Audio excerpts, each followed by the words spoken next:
उधर छिंदवाड़ा पहुंचे स्वास्थ्य मंत्री राजेंद्र शुक्ल कफ सिरप से बच्चों की मौत पर बोले। नागपुर में 5 बच्चों का इलाज जारी है। 5 में से 4 बच्चों की हालत गंभीर है। कफ सिरप से अब तक 20 बच्चों की मौत हो चुकी है।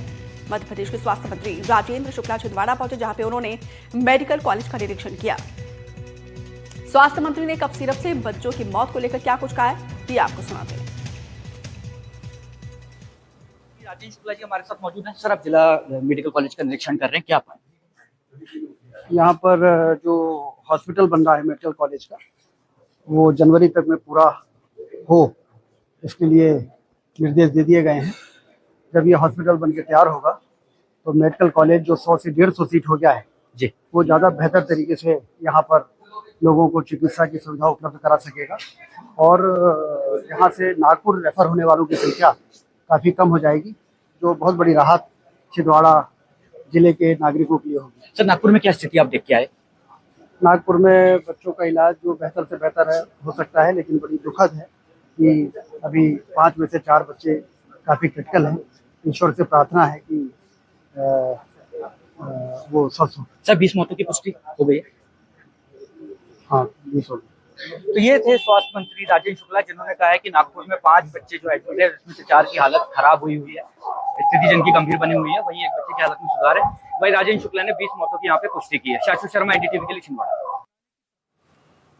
बैतूल में कफ सिरप से बच्चों की मौत का मामला, 2 बच्चों की मौत के बाद से सियासत तेज हो गई। पीड़ित परिजनों से मिले स्थानीय बीजेपी विधायक। कांग्रेस ने मामला दर्ज नहीं होने पर सवाल खड़े कर दिए हैं। बैतूल में कफ सिरप से 2 बच्चों की मौत के मामले में अब देखिए सियासत तेज हो गई है। स्थानीय बीजेपी विधायक डॉक्टर योगेश ने बैतूल में पीड़ित परिवार से जाकर मुलाकात की, तो वहीं विपक्ष ने आरोप लगाया कि सिरप पीने के बाद से जिन 2 बच्चों की मौत हुई है, उसमें अभी तक प्रशासन की ओर से कोई मामला दर्ज नहीं किया गया है।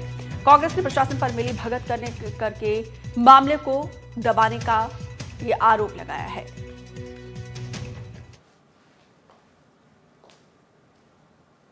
स्टार्टिंग में तो डॉक्टर नरवले साहब आए थे नाइट में, वो पूछताछ किए, तब हमारे पास कागज गुम हो चुका था, तो हमने यही बताया कि बच्चे के साथ रख दिए। फिर दूसरे दिन वो सुबह में इधर कचरा गाड़ी में फेंकाया था, तो मिल गया था सुबह में। उसके बाद कल एसडीएम साहब लोग आए थे, तो वो पर्चा दिखाया, तो वो पर्चा लेके चले गए। पर्चा और कार्रवाई कुछ नहीं हुआ अभी, ना कुछ संतुष्टि कुछ नहीं मिला। दुर्भाग्य की बात यह है कि हमारे जिले से प्रदेश अध्यक्ष है और प्रदेश अध्यक्ष के जिले में जो ये इनने प्रवीण सोनी को दिखाया, उसका कोल्ड ड्रिफ्ट का पर्चा है उनके पास, ओरिजिनल कॉपी एसडीएम साहब हड़प के ले गए और विधायक हड़प के ले गए कि इनके पास कोई सबूत नहीं बचे। लेकिन जो इनके पास मोबाइल में वो प्रिस्क्रिप्शन है जिसमें लिखा हुआ है कोल्ड ड्रिफ्ट। तो जब कोल्ड ड्रिफ्ट से हुई है और बाकी परासिया के छिंदवाड़ा के बच्चे भी कोल्ड ड्रिफ्ट से एक्सपायर हुए हैं, तो इन बच्चों को भी मुआवजा मिलना चाहिए, उनको भी उस सूची में डाला जाए। इसमें भेदभाव क्यों? मैं तो बोलता हूँ इतना दुर्भाग्यपूर्ण, इतना निष्क्रिय प्रदेश अध्यक्ष हमने आज तक के नहीं देखा।